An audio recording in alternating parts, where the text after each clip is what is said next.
Mga kapatid, ang homilya po ngayong araw ng linggo pong ito ay hango po sa babasahin kong ito.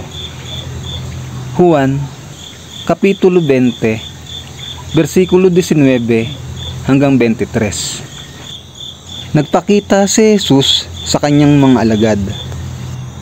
Kinagabihan ng araw ng linggo, ang mga alagad ay nagkakatipon. Nakasara ang pinto ng bahay ng kanilang pinagtitipunan dahil sa takot nila sa mga Hudyo. Dumating si Jesus at tumayo sa kalagitnaan nila. "Sumainyo ang kapayapaan," sabi niya.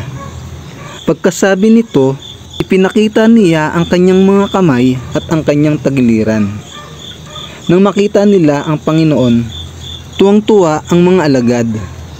Sinabi na naman ni Jesus, "Sumainyo ang kapayapaan.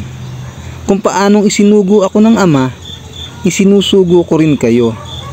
Pagkatapos, sila'y hiningihan niya at sinabi, "Tanggapin ninyo ang Espiritu Santo.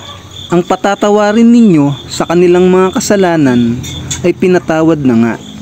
Subalit ang hindi ninyo patatawarin ay hindi nga pinatawad." Ang mabuting balita ng Panginoon. Pinupuri ka namin, Panginoong Hesukristo.